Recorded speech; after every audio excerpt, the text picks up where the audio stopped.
वासुदेवाय। ओम नमो भगवते वासुदेवाय। ओम नमो भगवते वासुदेवाय। ओम नमो भगवते वासुदेवाय। ओम नमो भगवते वासुदेवाय। ओम अज्ञानतिमिरन्धस्य ज्ञानाञ्जनशलाकया चक्षुरुन्मीलितं येन तस्मै श्रीगुरुवे नमः। श्रीचैतन्यमनोभीष्टं स्थापितं येन भूतले स्वयं रूपा कदा मह्यं ददाति स्वपदान्तिकं। वन्देऽहं श्रीगुरुं श्रीयुतापदकमलं श्रीगुरुं वैष्णवांश्च श्रीरूपं साग्रजातं सहगण रघुनाथान्वितं तं सजीवं साद्वैतं सावधूतं परिजनसहितं कृष्णचैतन्यदेवं श्रीराधा कृष्णपादान् सहगण ललिता श्रीविशाखान्वितांश्च। नमो विष्णुपदाय कृष्णप्रेष्ठाय भूतले श्रीमते भक्तिवेदान्त स्वामिनि नामिने। नमस्ते सरस्वती देवे गौरवाणी प्रचारिणे निर्विशेष शून्यवादी पाश्चात्य देशतारिणे। जय श्री कृष्ण चैतन्य प्रभु नित्यानंद श्री अद्वैत गदाधर श्रीवासादि गौर भक्तवृंद। हरे कृष्णा कृष्णा कृष्णा हरे हरे, हरे राम राम राम हरे हरे।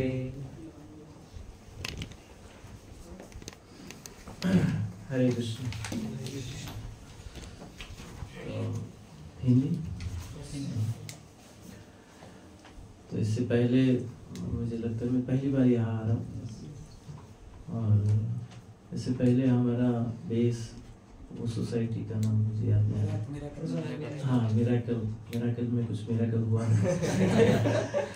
शायद यहाँ पे मिराकल।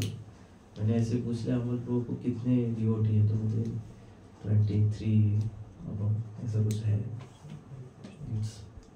बड़ा मिराकल है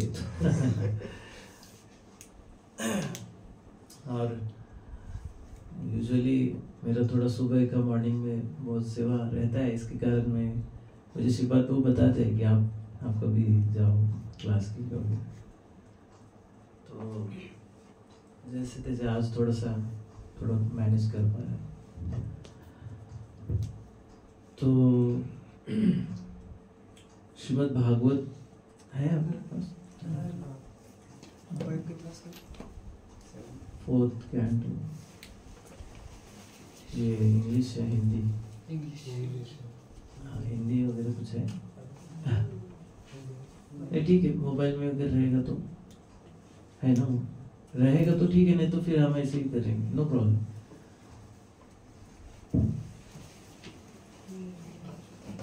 तो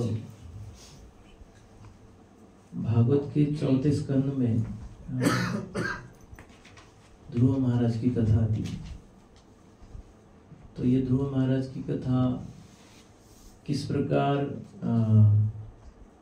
उत्तानापाद राजा जो थे उनकी 2 पत्नियां थी, ये कथा आपको मोस्टली पता होगी। उसमें क्या एक पार्ट लेंगे, जैसे किस प्रकार ध्रुव अपने पिता के आसन पे बैठना चाहता था तो तभी उनकी जो सौतेली माँ है, क्या उनका नाम?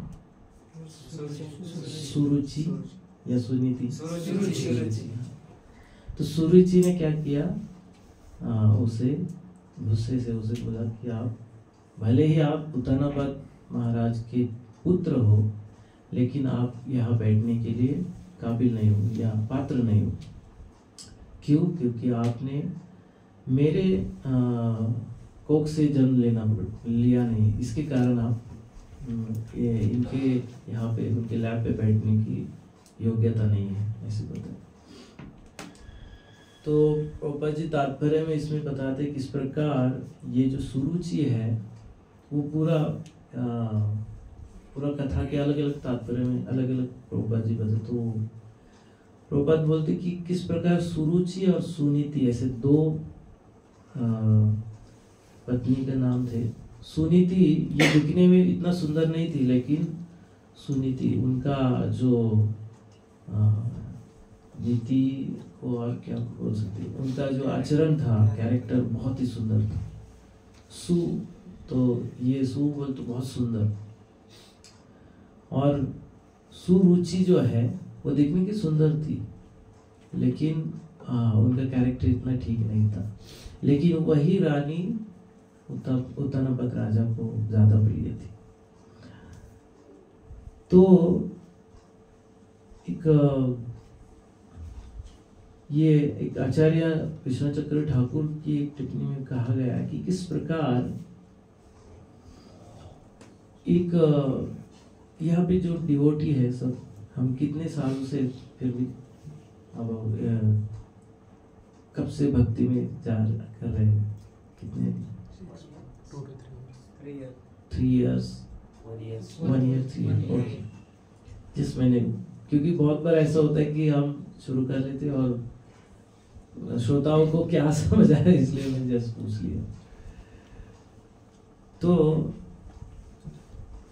भक्ति मार्ग में हम जब आते हैं तो शुरुआत के दिनों में हमें ये सब चीजें बहुत अच्छी लगती है ना, तिलक लगाना, धोती कुर्ता अच्छा लगता है शुरुआत के दिनों?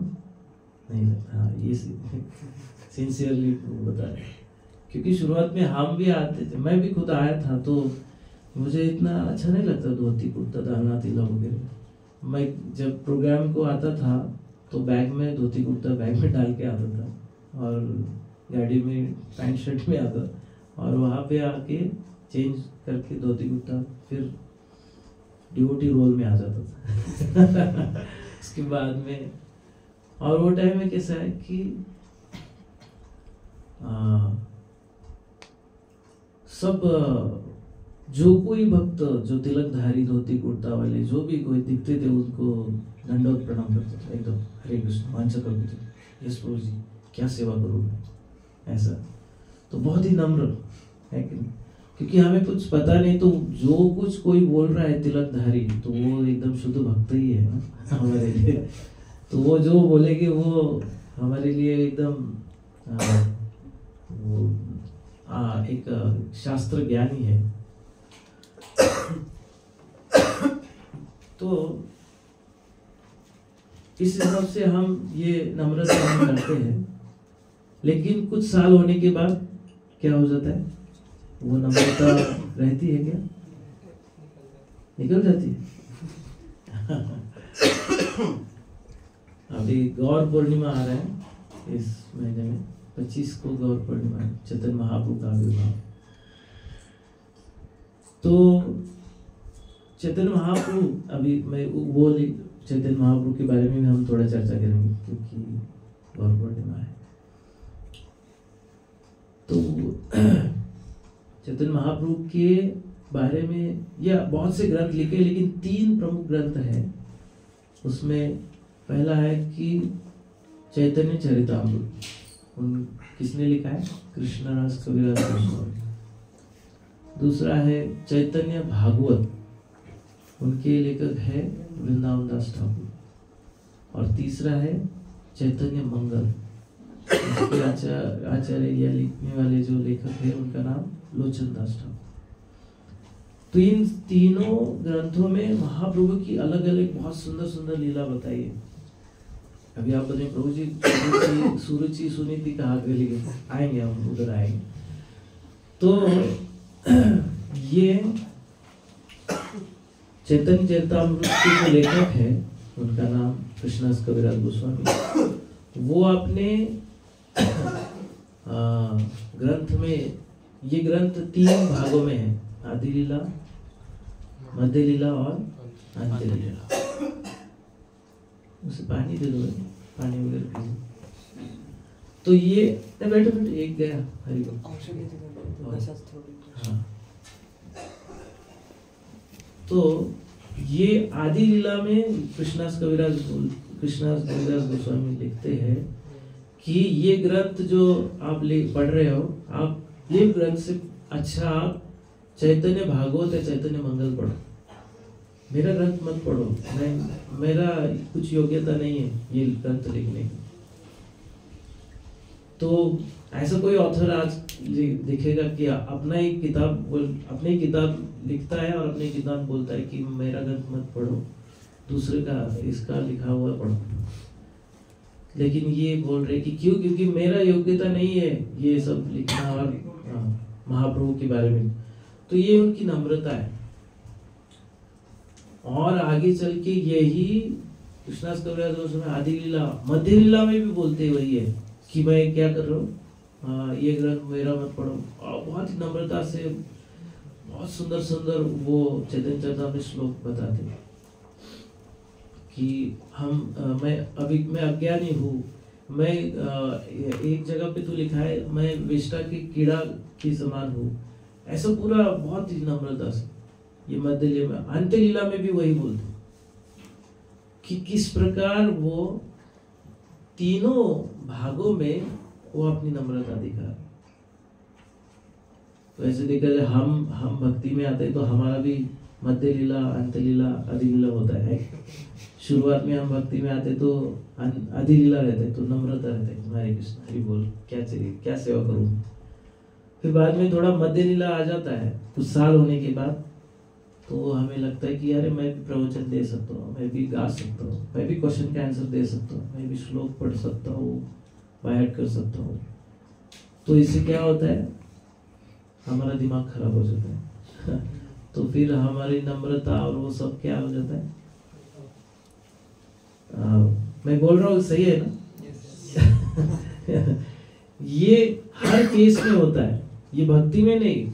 आप अगर भौतिक जीवन में भी जाओगे, वहां पे भी अगर कहा जॉब लगा है आपका, तो शुरुआत में हम हर किसी व्यक्ति का सुनते हैं और कुछ साल वहां पे होने के बाद बोलते हैं अरे तू आया, मुझे क्या बताएगा, तू चुप बैठ, मैं बोलता हूँ, है कि नहीं। तो ये नम्रता बाद में चली जाती है।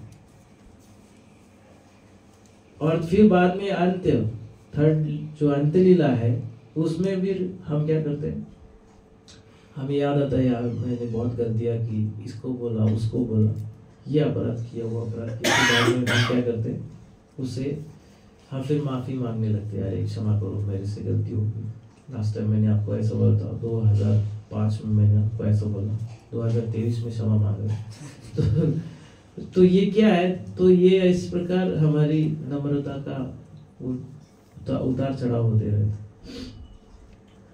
तो आचार्य बोलते हैं कि किस प्रकार ये जो सुनीति जो है, सुरुचि है, ये भी उतानापाद राजा के बहुत ही निकटतम पत्नी, इसके कारण वो ये ध्रुव को बहुत ही क्रोधित होके उनको वहां से निकाल दिया। तो वो एक पोजीशन में आई थी, सुनीति और सुरुचि का इतना प्रेम राजा का उनके प्रति नहीं था, लेकिन सुरुचि के प्रति था। इसलिए उसको एक पोजीशन मिल गई थी, मैं राजा की फेवरेट वाइफ हूँ, इसके कारण मैं बोलूंगी वो सही होगा। तो हम एक पोजीशन हमें मिल जाता है, तो हम उस पोजीशन का उपयोग बहुत बार अच्छा नहीं तो गलत उपयोग करते रहते हैं, है कि नहीं। शुरुआत में हम आते तो हम जो भी बैठ के कथा सुनते जब करते, फिर बाद में आ गया चल के प्रभु जी आप ये करो, प्रभु जी वो करो, तो प्रभु जी को मैं बहुत ही प्रिय हूँ, प्रभु जी मुझे ही कुछ भी सेवा बताते, प्रभु जी मुझे ही ऑल्टर सेवा बताए, प्रभु जी मुझे ही लिस्ट बनाओ, इसको ये करो, प्रभु जी मुझे, तो फिर मैं प्रभु जी का चाहता हो जाता हूँ, है कि नहीं। तो फिर मैं जो भी, फिर बाद में प्रभु जी जाने के बाद कौन प्रभु जी हो जाता है कि नहीं, मैं ही प्रभु जी हो जाता। तो फिर मेरा ही सुनना पड़ेगा, तुम इधर बैठो मत, इधर बैठो, ये करो वो करो वो करो। इसका मतलब ये गलत नहीं है, लेकिन इसका अगर हम गलत तरीके से उपयोग किया जाए तो हम सुनीति नहीं तो क्या हो जाएगी, सुरुचि बन जाएगी। तो इसलिए भक्ति मार्ग में हमें सुनीति बनना है। और ये सुनीति क्या है, बहुत से भक्ति मार्ग में हमें अगर प्रगति करना है तो बहुत सी नीति है। सबसे महत्वपूर्ण जो है वो है चैतन्य महाप्रभु ने बताया है, जो 8 श्लोक शिक्षाष्टकम के जो बोलते हैं रोज सुबह, तो उसमें का सबसे प्रमुख बहुत पूरे 8 के 8 प्रमुख है, लेकिन उसमें भी हमारे गुरु महाराज बोलते हैं तीसरा नंबर कौन सा? तृणादपि सुनिचेन तररपि सहिष्णुना अमाडेन माडेन कीर्तने। तो ये शिरोमणि है हर डिवोटीज को। वो चैतन्य भक्ति सिद्धांत सुरेश ठाकुर प्रभुपाद जी के गुरु महाराज, वो तो बोलते ये मंत्र गले में लटका के घूमना चाहिए। मुझे ताइज लगे, नरसिंह भगवान मेरे को भी लेके आओ मायापुर, बहुत अच्छा लगता है देखने। तो देखने के लिए नहीं, वो हमें पहनना, इसका मतलब हमें उस तरीके से पालन करना। तो वैसे ही एक और लीला में चैतन्य महाप्रभु की एक छोटी सी लीला देखेंगे कि किस प्रकार महाप्रभु भी ये तृणादपि भाव जो है, नम्रता का भाव, किस प्रकार अपने जीवन में दिखाते हैं। क्योंकि महाप्रभु का पूरा जीवन हमें सिखाने के लिए आया। जैसे स्कूल में जो शिक्षक ABCD निकालता है, तो हमें क्या लगता है कि अरे इसको कुछ आता नहीं कि ABCD लिखा है, इतना बड़ा हो के भी। तो वो किसके लिए निकाल रहे हैं? विद्यार्थियों को, विद्यार्थी को समझने के लिए ABCD। तो वैसे ही महाप्रभु हमें भक्ति कैसे करना है वो सिखाने के लिए आए। तो महाप्रभु सबसे लास्ट जो पार्ट है अंत्य लीला, वो जगन्नाथपुरी में हुए, जगन्नाथपुरी में उनका व्यतीत किया। तो जगन्नाथपुरी में बहुत सी लीलाएं हुई। तो उसमें की एक लीला है किस प्रकार जगन्नाथ जी का रोज दर्शन करने महाप्रभु जाते थे। एक दिन वो दर्शन करने गए और जगन्नाथ जी का दर्शन करने गए, तो उनका दर्शन का जाने का टाइमिंग या वो किस प्रकार दर्शन करते थे। बहुत बार हम दर्शन करने जाते तो कैसे एकदम आगे जाके पहला भगवान जी को देखे, प्रभु जी को, वाह बहुत सुंदर, वो भी अच्छा है। लेकिन महाप्रभु का भाव क्या था, वो सबसे आगे नहीं रहते थे, सबसे पीछे रहते थे, पीछे रह के दर्शन लेते थे। वो भी पीछे कैसे? आप जगन्नाथपुरी गए, कितने ड्यूटी गए? बहुत कम लोग गए, तो जाना पड़ेगा। तो बताओ जगन्नाथपुरी।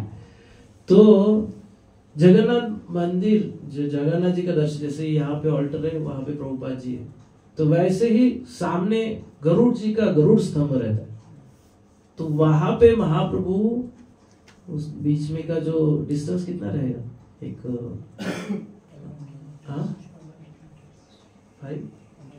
500 मीटर्स रहेगा। आप भी पूरी, अच्छा। तो महाप्रभु वो 500 मीटर्स में जाके जगह पीछे, गरुड़ जी के पीछे खड़ा होके दर्शन करते थे। अभी ऐसा क्यों? आगे क्यों नहीं जाते? नहीं, भीड़ रहेगा इसलिए नहीं। महाप्रभु का मूड ऐसा था कि जगन्नाथ जी के सामने मैं जाऊंगा तो जगन्नाथ जी के सामने कौन है? गरुड़ जी। तो गरुड़ जी कौन है? भगवान के नित्य पार्षद है। तो जगन्नाथ जी हर बार गरुड़ जी को देखते हैं और उनको देखते देखते मैं उनके पीछे रहूंगा तो मुझे भी देख लेंगे। तो वो मूड है।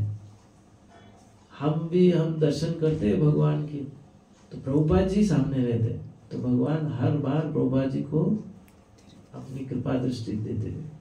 तो उनके बाजू में, अभी आप कल से ऐसा नहीं करो, अभी आगे क्यों नहीं जा रहे प्रभुपाद जी के पीछे। तो एक भाव है, वो हमें समझना है। तो इस प्रकार महाप्रभु दर्शन करते थे। तो दर्शन करते रहते तो बहुत सुंदर। तो ऐसे हुआ कि एकदम ओल्ड लेडी, एक वृद्ध स्त्री जो जगन्नाथ जी के दर्शन के लिए बहुत लालची थी, बहुत ही वो उत्साह से भागते भागते दर्शन के लिए आई। और वो टाइम में उसे समझ नहीं आया कि क्या कर रहे हैं, और वो दर्शन करते करते करने के उसको दिख नहीं रहा था।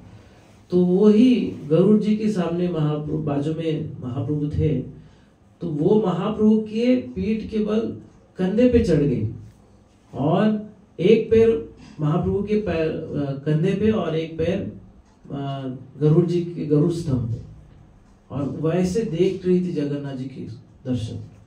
और भगवान जगन्नाथ जी की सुंदर दर्शन को अपनी आंखों से पी रही थी, अमृत पान कर रही थी। तो तभी किसी को कुछ नहीं समझ रहा था, महाप्रभु भी अपने कीर्तन अपने दर्शन में मग्न थे और वो जो वृद्ध स्त्री वो भी। और तभी महाप्रभु के असिस्टेंट गोविंद जो थे, क्योंकि महाप्रभु सन्यासी थे तो उनके असिस्टेंट थे, उन्होंने देखा अरे ये वृद्ध स्त्री क्या कर रही है, तो तुरंत उन्होंने चिल्ला के उनको अपने हाथ से नीचे उतारा। तो ये वो सन्यासी है और आप चैतन्य महाप्रभु सन्यासी के ऊपर चढ़ के गरुड़ जी के स्तंभ पे पैर रखे दर्शन ले कि क्या आपका दिमाग खराब हो गया। बहुत बार हम अगर ये सब देखते तो हम तुरंत बहुत गुस्सा से बोलते, तो उन्होंने भी वह किया। तो तभी वो जो लेडी है वो वृद्ध स्त्री बुढ़ी थी, तो उसे समझ आया कि मैंने क्या गलती की। तुरंत उन्होंने नम्रता से महाप्रभु और उन सबको क्षमा मांगी, मुझे क्षमा करो, मैंने क्या किया मुझे समझ नहीं आया। मैं भगवान के दर्शन में पूरी तरह से मुझे दर्शन करना था और मुझे दिख नहीं रहा था, इसलिए मैंने ऊपर चढ़ ली। अभी हम जगन्नाथपुरी गए थे तो पूरा ऐसा बैरिकेड लगाया था, दर्शन के लिए मिलता नहीं था, बहुत भीड़ था। तो एक जगह पे ऐसा स्क्वायर था, वहां पे दर्शन करते थे बहुत से लोग, बहुत से भक्त जो है वो बैरिकेड के ऊपर चढ़ के दर्शन करते, जय जगन्नाथ जय जगन्नाथ करते थे। तो एक भक्त मैंने देखा था, अपने इस्कॉन के ही थे, वो क्या कर रहे थे, कोई माता प्रभु को दर्शन को नहीं हो रहा था, वो बोल रहे थे आप मेरे कंधे पे चढ़ो, बूढ़े औरतों को और बूढ़े लोगों को वो अपने कंधे पे लेके ऐसे उठाते थे, जैसे छोटे बच्चे को नहीं पापा कैसे उठाते, वैसे वो बिठा के उठा के जगन्नाथ जी को दर्शन उनको करवाते थे। तो मैंने तो देखा था, मेरे दर्शन अभी मेरा इतना भाव नहीं, मैं जगन्नाथ जी को दर्शन किया, फिर बाद में उधर बैठ के माला कर रहा था। हमारे बाकी ब्रह्मचारी पुणे के मित्र ब्रह्मचारी वो दर्शन कर रहे थे, बहुत बार मिला आप करो मैं बैठता हूँ वो एक स्तंभ के उधर। तो वो मैं देख रहा था, वो इतना उत्साह से। और अभी देखो एक छोटे बच्चे को उठाना एक बात है और बड़े लोगों को उठा के, तो मैंने 2-4 बार सबको उठा के वो दर्शन दिखा रहा था। फिर बाद में मैं बोला प्रभु जी आ जाओ इधर बैठो, मतलब आप थके रहेंगे, पूरा पसीना पसीना हो गया। तो वो क्या बोल रहे हैं कि प्रभु जी नहीं, मुझे ये कभी कभी तो चांस मिल रहा है। मैं लोग कहाँ से आओ, तो वो बोले मेलबोर्न से, एक्चुअली इंडियन थे, मेलबोर्न में उधर रहते थे। तो वहां पे बोलते कि ऐसे डिवोटीज का सेवा कहाँ मिलेगा, और वो भी पुरी में, और उनको दर्शन करने का उत्साह है, तो मैं दिखा रहा हूँ। तो महाप्रभु भी जब भी उनके असिस्टेंट ने चिल्लाया बुढ़ी औरत को, तो भी महाप्रभु उस असिस्टेंट को क्या बोले, हे आदिवासी। तो वो बोले कि हे आदिवासी, तो अनकल्चर्ड लो क्लास मैन, ऐसे उन्होंने महाप्रभु ने बोल दिया। क्यों? क्योंकि आपको पता नहीं है कि वो इतना उत्साह उनको इतना प्रेम है जगन्नाथ जी के दर्शन के प्रति, जो मुझ में नहीं है, आप में नहीं है। और उसका दर्शन करने का वो जो वो भाव था, उसमें आपने क्या किया, व्यत्यय डाल दिया। तो तभी महाप्रभु बहुत सुंदर वर्णन करते हैं, चैतन्य चरितामृत वर्णन आता है। तार आती देखी कही तो लागिला एत आरती जगन्नाथ मोर नादिला। तो आरती म्हणजे ये जो प्रेम, ये जो तीव्रता है, आरती बोलते तीव्रता उसके हृदय में है, वैसा मेरे हृदय में नहीं है। जगन्नाथ आर ना ही दिला, जगन्नाथ ने मुझे नहीं दिया, उसे दिया है। और इतनी साधारण लेडी वो, जब भी आप पुरी में वृंदावन में जाओगे तो बहुत से ऐसे बूढ़ी लेडीज जो है वो माला करते हुए दिखेंगी, व्हाइट साड़ी में विधवा। तो ऐसी स्त्री को महाप्रभु ने क्या करे, उनको दंडवत मार रहे और उनके बारे में बोल रहे कि क्या जगन्नाथ अविष्ट इहार तनु मन प्राणे मोर स्कंदे पदे दिया छे ताहो नहीं जाने। तो महाप्रभु बोल रहे हैं कि हे गोविंद को बोल रहे कि तुम्हें देखा कि आविष्ट जगन्नाथ जी ने उसके मन और तन में प्राण में अविष्ट हुए, इसके कारण वो दर्शन के लिए इतनी लालायित है। लेकिन क्या है, मोर स्कंदे मेरे में वो जो कुछ दिया नहीं मुझे, इसलिए वो क्या है, वो भाग्यशाली है मेरे से और आप सबसे भाग्यशाली, क्योंकि उसे भगवान जगन्नाथ जी के दर्शन के लिए उत्साह है। तो आगे बोलते कि अहो भाग्यवती तुम्हें वंदिन यह पाए, मैं इसके चरणों में क्या कर रहा हूं, वंदिनो आपके चरणों में दंडवत मारता हूं। इहार प्रसादे देखी हाथी आहार पाए, वो बोल रहे कि जैसे मैं इनको दंडवत क्यों मार रहा हूं, साधारण लेडी स्त्री है वो भी बूढ़ी, उसके चरणों में कौन दंडवत मार रहा है, महाप्रभु। महाप्रभु बोले तो सबसे सीनियर, ठीक है। यहाँ पे कौन सीनियर है सबसे, हाँ अमोल प्रभु, हाँ। तो उनसे पहले यहाँ पे कोई सीनियर है क्या, नहीं। तो यहाँ के वो महाप्रभु, ठीक है। तो वैसे ही महाप्रभु, चैतन्य महाप्रभु से पहले सीनियर कोई नहीं है। वैसे तो सार्वभौम भट्टाचार्य और ये सब वो उनको मानते, लेकिन महाप्रभु सबसे सीनियर। अब वो सबसे सीनियर सबसे जूनियर को दंडवत प्रणाम कर रहे, तो महाप्रभु का काम क्या है ना, सबसे जूनियर के उनको दंडवत मारना, ठीक है। तो वो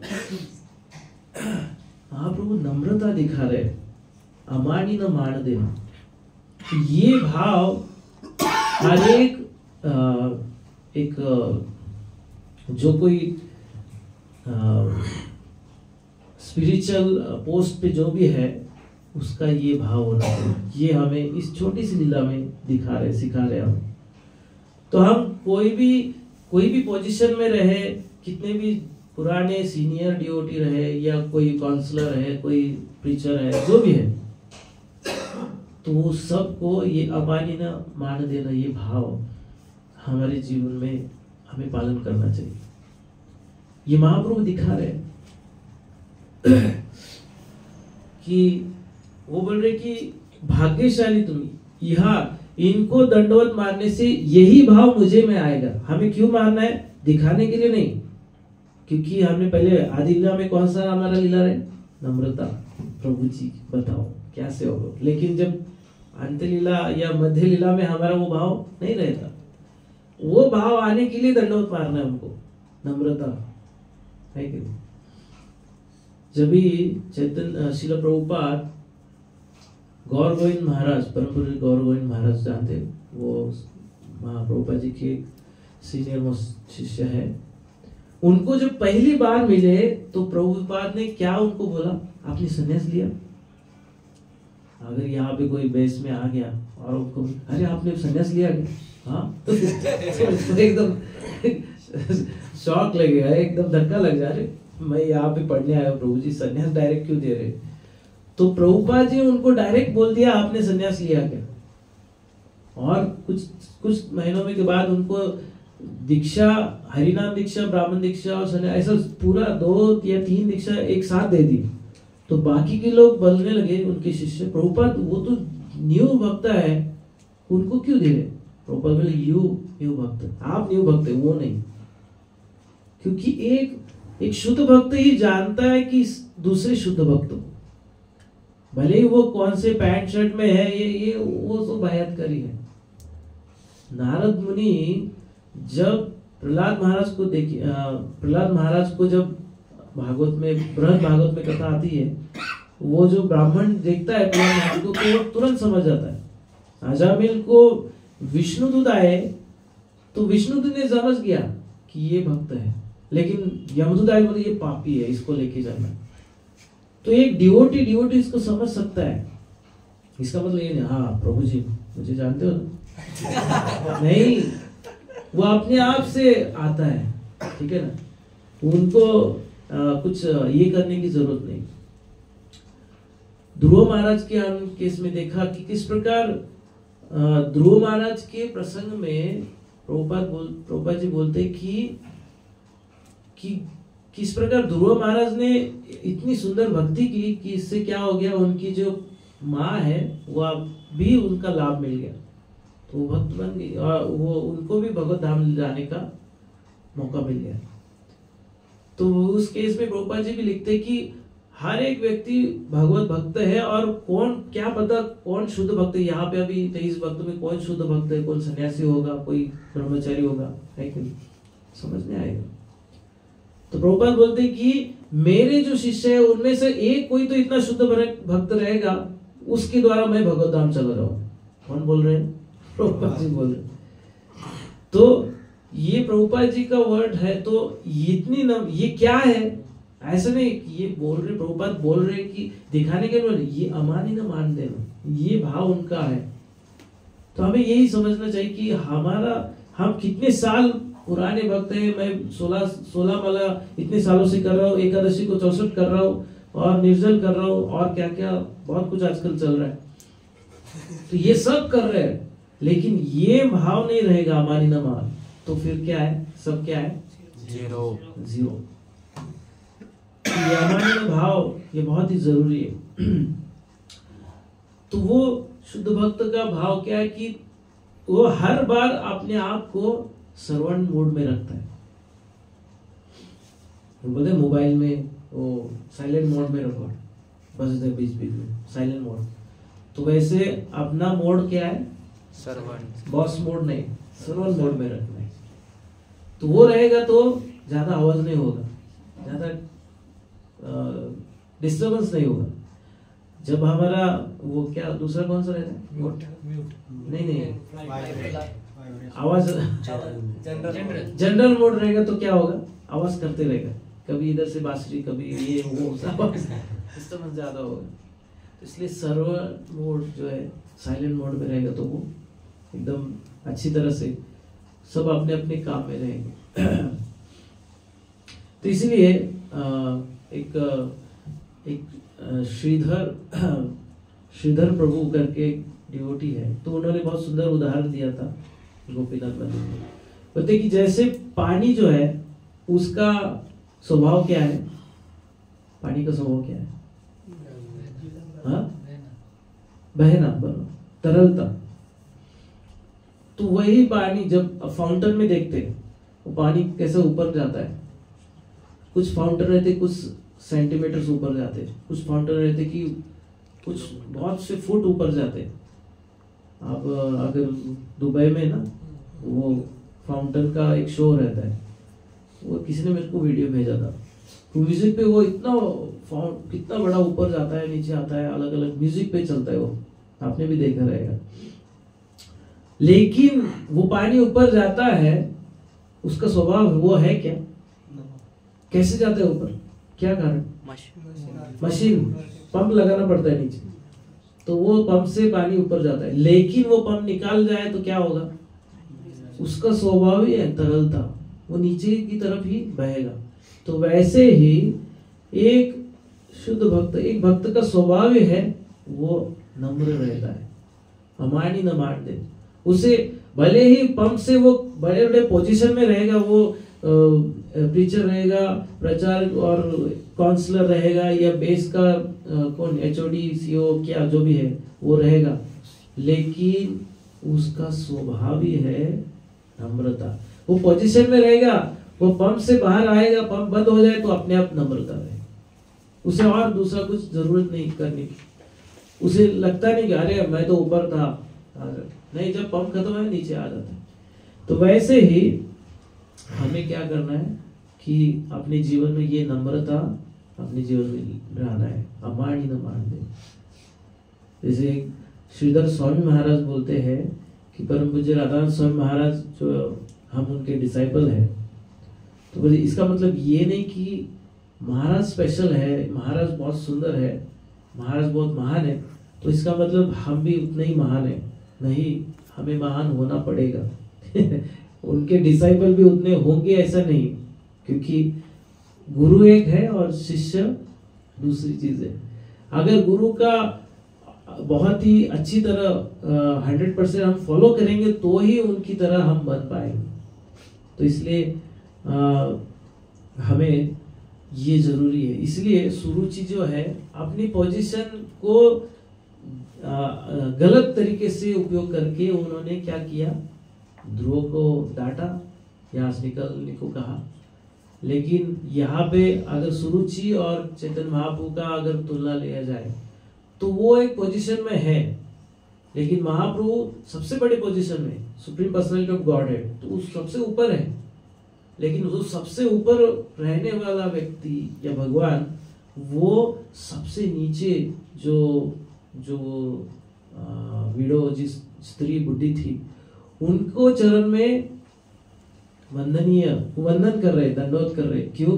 क्योंकि मेरे में भी ऐसा मूड, ऐसा ही भाव आ जाए जगन्नाथ जी को दर्शन करने। तो इस प्रकार ऐसे हमें ये कथा से हम ये सीख सकते हैं कि नम्रता किस प्रकार जरूरी है।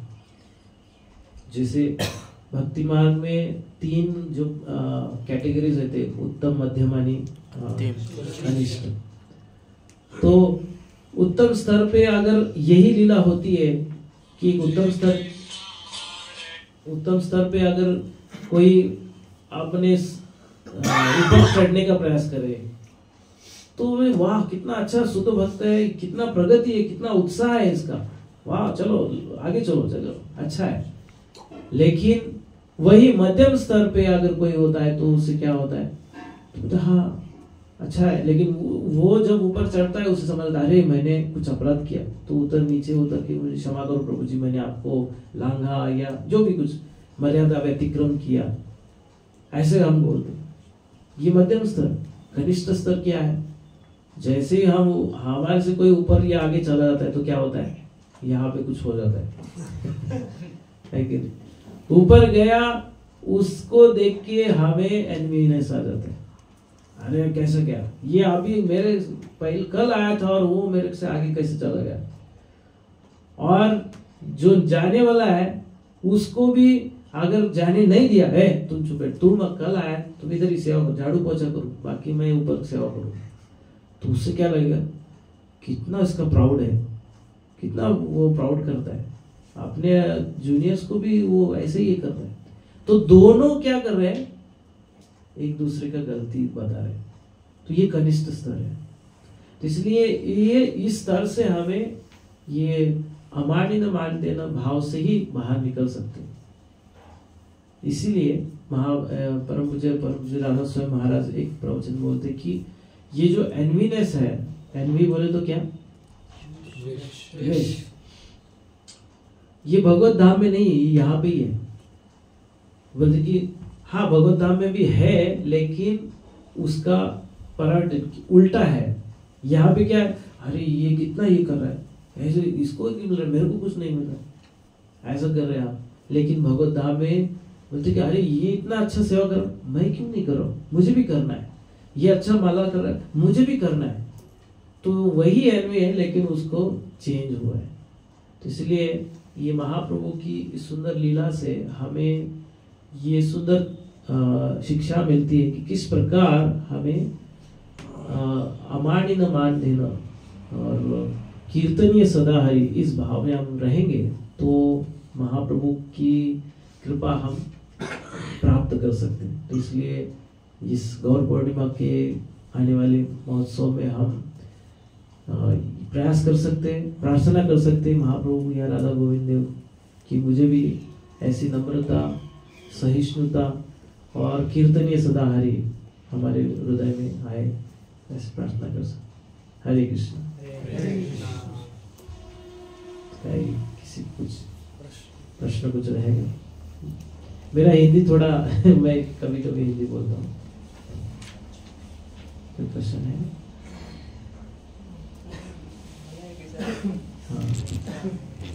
प्रत्येक वेळेस तर प्रॉब्लेम आपल्यापेक्षा छोटा किंवा आपल्यापेक्षा मोठ्यामध्ये नाही येत, पण आपल्या लेवलच्या डिवोटीना हँडल करताना प्रॉब्लेम येतो, तिथे थोडा नम्रताची खालीवरती होऊन जाते. तर त्या टायमाला किंवा कधी कधी समोरच्याकडून असा रिस्पॉन्स येतो की आपल्याला काहीतरी, मी एवढा बी नाही आहे की माझ्या सेन्सेसवरती कंट्रोल करू शकत, असं काहीतरी म्हणजे येतच. मग कधी कधी कंट्रोल होतं, कधी कधी तोंडातून निघून जातो. तर तशा टायमाला कसं करायचं, म्हणजे त्यांचं आपण जास्तीत तर एकदम जे आपल्या लेवलचे आहेत त्यांचा आपण दोषच बघतो, गुण बघतच नाही जास्तीत तर. किंवा मित्र असतो आपल्याला माहिती की मला माहिती आहे हा काय करतो, असं तुम्ही जसं लेक्चरमध्ये सांगितलं. तर इथं आपण कसं हे करू शकतो, आपल्या माइंडला चेंज करू शकतो. हिंदी में ओके. प्रभु जी का क्वेश्चन है कि ये जो अमानी मान भाव जो है वो बहुत बार इक्वल स्टेज में इक्वल जो भक्त है उनसे करना थोड़ा मुश्किल हो जाता है कि नहीं? और बहुत बार हम उनमें अच्छा ही नहीं तो गलतियाँ ही देखते हैं या दिखती है, देखते नहीं दिखती है ये वर्ड ज़्यादा जरूरी है. तो एक्चुअली इक्वल्स में हम बहुत बार हम इक्वल्स हम खुद को मान लेते हैं, अरे ये तो मैं साथ में ही है. लेकिन हम एक दूसरे, पहली बात तो हम क्या एक दूसरे बोलते हैं, यहाँ अमोल प्रभु बोलते हैं, इनका मतलब क्या है, इक्वल हो गया क्या? प्रभु बोलते तो आप मेरे प्रभु, मैं उनका दास हूँ. लेकिन प्रभु इधर आओ, क्या प्रभु जी ये ना चलता नहीं आपको.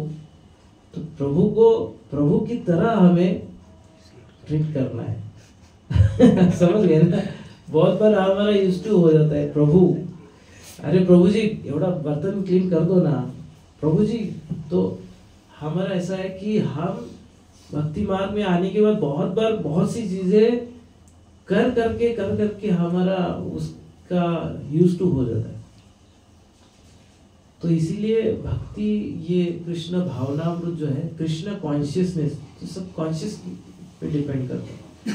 अगर सिर्फ मैं प्रभु बोल रहा हूँ लेकिन मेरी कॉन्शियसनेस वो नहीं है तो फिर मैं क्या कर रहा हूँ, तो सिर्फ उसको अमोल बोलने से मैं प्रभु बोल रहा हूँ, बाकी कुछ नहीं.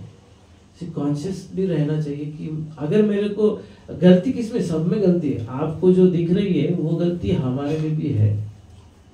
जैसे एक बार एक प्रवचन में मैंने सुना था कि हम सब रोगी पेशेंट है, सब रोगी है, सब हॉस्पिटल में आए. सिर्फ इतना ही है कि किसी को ज्यादा रोग लगा है, किसी को कम है, या किसी दवाई से अभी ठीक हो भी रहे. तो ये सब पेशेंट ही है हम. या फिर और एक तुलना दे सकते हैं, जैसे जेल में बहुत से कैदी रहते हैं, तो कुछ कैदी जो बहुत रूल रेगुलेशन अच्छा फॉलो करते हैं, टाइम पे प्रसाद के लिए टाइम पे सोते हैं, टाइम पे काम करने, तो उसको बोलते हैं आज से तुम है ना सीनियर कैदी, आज से तुम सब्जी बांटने का काम करने, आज से तुम पानी बांटने का काम करने. तो फिर जो नए हुए कैदी जो है आए हुए बोलते यार ये हरे कृष्ण, लेकिन वो भी कैदी है, समझ गया ना. तो एक्चुअली वो जूनियर उसको देख के हरे कृष्णा करते, लेकिन जो पानी बांटने वाला और चपाती बांटने वाला दोनों भी बोलते क्या है, मेरे साथ ही आया था, ऐसे वैसा. तो एक्चुअली हम दोनों भी अभी इधर से निकलने वाले हैं. ये मूड से अगर हम एक दूसरे का अगर अच्छा आदर करेंगे, प्रेम करेंगे, तो बहुत ही अच्छा हम आगे से चल के अब निकल भी सकते हैं. लेकिन हम एक दूसरे में गलती देखेंगे, फिर बाद में हम जेल रख के बोलेंगे अरे ये मुझे लगा सुधर गया है, ये चालू है, तो चालू है अंदर से. अभी सिर्फ पहले तो हाथ से झगड़ रहे थे, अंदर से चालू है सिर्फ शीत युद्ध पहले कोल्ड वॉर, हॉट वॉर, अभी कोल्ड वॉर चालू है. तो इसलिए हमें भक्ति ये कॉन्शियस के ऊपर कॉन्शियसली करना पड़ेगा. अब बोले कि कुकिंग करना है, कॉन्शियसली करो. करना है तो कुकिंग कॉन्शियसली करेगा तो ही वो टेस्ट आएगा, बहुत ही सुंदर आइटम बनेगा. अगर क्या कटिंग किया, डाल दिया सब्जी, नमक भी डाल दिया, हो गया, अब बना दिया लो, लेकिन खाने को तो अरे पूरा खारा हो गया, पूरा नमक ही नहीं, तो अरे तुम्हारा ध्यान किधर था. इन द सेंस कॉन्शियस, आप कॉन्शियस नहीं थे. तो इसलिए हर चीज को हम कॉन्शियसली करेंगे. गलतियां आएगी और समझेगी तो ठीक है, वो उनके पास जो 4 गलती है वो हमारे भी 4 रहेगी. तो हम एक दूसरे को किसे एक्सेप्ट करना सीखना पड़ेगा. तो एक्सेप्ट करोगे तो फिर हमें थोड़ा सा हम एक दूसरे से अच्छी तरह सेवा कर पाएंगे. नहीं तो फिर हम वहाँ पे ही अटक गए. तो क्योंकि बाहर के और हम में फिर क्या फायदा हो, फर्क क्या हो गया. क्योंकि बाहर के लोग बोलते कि ये स्टैंड इधर रहना चाहिए, दूसरा बोलते ये इधर रहना चाहिए. तो बोलते तो वो ईगो पे आ जाते, नहीं नहीं ये मैं इधर क्यों रखा, नहीं तुम बोलते मैं बोल रहा हूँ वो कर रहा हूँ, तो वो ईगोस्टिक हो गया। लेकिन अगर जो सुनने हैं उसको थोड़ा ज्ञान है, बोलता है पापा ठीक है इधर क्यों रखना है, एक्चुअली इधर से भगवान का दर्शन ठीक से नहीं होता, नहीं प्रभु जी यहाँ पे रखेंगे ना तो वो वीडियो बहुत अच्छी तरह आता है वहां से नहीं, तो वो इसका एक्सप्लेन सुना, हाँ सही में तुम बोल रहे बराबर, तो ये आगे चल पे बात आगे चली, लेकिन वहाँ ईगो पे ही अटक गया तो हो गया क्या। इसलिए हम थोड़े क्या बोलते हैं, हमारा स्तर क्या है, कनिष्ठ मध्यम में आना पड़ेगा या उत्तम में जाना पड़ेगा। तो वो जब हम शास्त्र ज्ञान हमें रहेगा तो वो शास्त्रों को हमें जीवन में भी उतारना चाहिए, हम जीवन जीना भी चाहिए, ना कि सिर्फ बाहट करने के लिए या प्रचार करने के लिए नहीं, जीवन में उतारने के लिए भी शास्त्र पढ़ना है। वो अगर करेंगे तो फिर हम कभी एक दूसरे में कभी ऐसा होगा नहीं, होगा जरूर, लेकिन हम कितने कॉन्शियस है उसके ऊपर है। ठीक है, हाँ आपने कहा था जो भी कार्य करते हैं वो कॉन्शियसली करना चाहिए, कॉन्शियसली मतलब एग्जैक्टली क्या? कॉन्शियस जैसे कि मैं अभी पानी पी रहा हूँ तो मैं पानी पी रहा हूँ तो मैं पानी ही पी रहा हूँ, तो मैं अच्छी तरह पानी पीने का मैं ढोंग नहीं कर सकता, ठीक है ना, मैं पानी पी रहा हूँ सबको दिखाने, मेरे को प्यास लगी है मैं पानी पी रहा हूँ, तो वैसे ही पी लेता हूँ।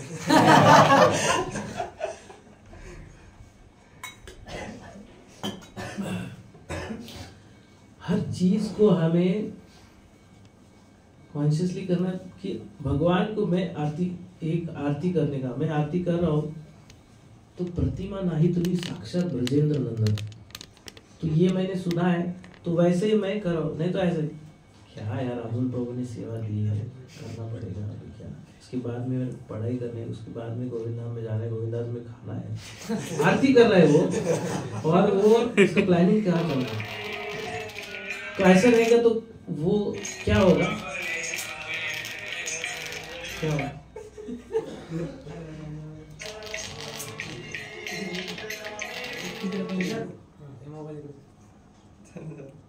तो ये है कॉन्शियस नहीं रहने का परिणाम। तो हर चीज में अगर कॉन्शियस रहे हुए तो बहुत बार ऐसा होता है कि हम क्रिया वो कर रहे हैं लेकिन हम मन से वहां नहीं है। अगर जब मन से आप करोगे, वो आरती रहे या झाड़ू रहे, तो वो जब हम करेंगे तो हमारा माइंड, हमारा इंटेलिजेंट, हमारी सेंसेस, ये तीनों क्लीन रहेंगी, स्वच्छ शुद्ध हो जाएगी। लेकिन हमारा प्रॉब्लम क्या होता है, प्रभु जी मैं इतने सालों से सेवा कर रहा हूँ फिर भी आनंद नहीं जा रहा है, काम नहीं जा रहा है, क्रोध नहीं जा रहा है, क्यों ऐसा हो रहा है? कि इसका मतलब हमने किया नहीं। अरे रोज कपड़ा मैंने पानी में डाला, निचोड़ के डाल दिया, पानी में डाला निचोड़ के डाल, कभी घिसा ही नहीं, साबुन लगाया नहीं, तो निकलेगा नहीं। प्रभु जी रोज धो रहा हूँ, प्रभु जी अगर धोती गुट आप अभी व्हाइट है, ये कौन सा भी ले लो, और रोज अगर साबुन नहीं डालोगे, घिसोगे नहीं, सिर्फ पानी में डाल के डालोगे, तो क्या होगा, ये जो है ना, ये काला हो जाता है, इधर के काले हो जाते हैं, कि नहीं?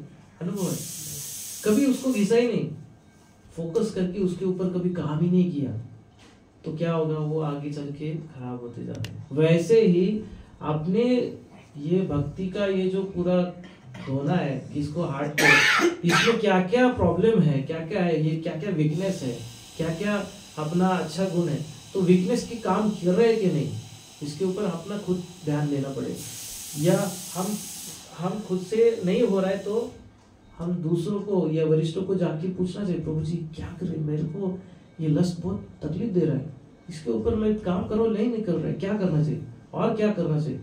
तो उन्होंने बताया ये करो वो करो, तो वो करना, तो वो बताया तो वो करना भी पड़ेगा। हाँ मैंने जाके पूछ लिया, हो गया। वो बोले प्रभु जी आप है ना रोज कपड़े धोते जाओ, तो वो कपड़े धो रहा है, लेकिन कैसे धोना है, क्या करना है, इसके ऊपर डिटेल में कुछ चर्चा हुई नहीं, या आपने कुछ ऐसा समझा नहीं। तो इसलिए समझ के करेंगे तो भक्ति की कोई भी क्रिया जो है ना, हर एक क्रिया हमारा शुद्धिकरण कर सकती है। प्रसाद लेना जो हमें पसंद नहीं, बरोबर सबसे ज्यादा भक्ति की कौन सी क्रिया पसंद है सबको? प्रसाद। अरे नाम जब नहीं प्रसाद ही है, ठीक है।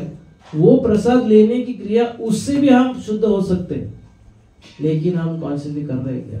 प्रसाद खाते टाइम भी दूसरे की थाली में देखते यार उसको मिला मेरे को नहीं मिला, यार आजकल क्या प्रसाद, प्रभु जी कुछ नमक कम है, कुछ जरा चटपटा बनाओ ना, जरा पाव भाजी बनाओ। तो हमारा वैसा है, हर चीज में हम उधर नहीं है। और अगर हमको बोला जाए कि यार तुम है ना ये अगर आप 100% करोगे ना तो आपको भगवत धाम मिल जाएगा, तो भी हम उधर 100% नहीं देंगे। एक कथा में ब्रह्मचर्य क्लास में बताया, क्योंकि हमारा प्रॉब्लम ऐसा है कि हम बहुत डिस्टर्ब है, हमारा माइंड डिस्टर्ब है, इंटेलिजेंट सब डिस्टर्ब है। तो उसके ऊपर पहला बेसिक्स में काम करना। जैसे गौरांग को एक बीटीए की क्लास में बता रहे थे कि वो बोल रहे कि ऐसा बहुत कुछ बोला, उसके बाद में बोले कि सबसे ज्यादा इस्कॉन हमारे लिए क्या है पता है? उन्होंने क्या किया, ऐसा किया, ऐसा माला लो, ये है, ये ज्यादा अच्छा सीरियसली करो तो क्या होगा, बाकी सब ठीक हो जाएगा। प्रॉब्लम आ जाता है हम ये करते हैं लेकिन आगे चल के दिखावा हो जाता है। ये एक चीज से ही हम बहुत कुछ अच्छे, इसका मतलब यही करते हुए तो ऐसा नहीं, आप जो करें क्वालिटी करेंगे तो आगे चल के हर चीज में हम कॉन्शियसली करते जाएंगे। तो जैसे कि बहुत क्या बोलते सिंपल है लेकिन हम कॉम्प्लिकेट कर दिया है, अपने कॉम्प्लिकेट ठीक। हरे कृष्ण। यहाँ पे रुकेंगे। हरे कृष्णा। तो श्रील प्रभुपाद की जय, श्रीमद् भागवतम की जय, महाप्रभु की जय।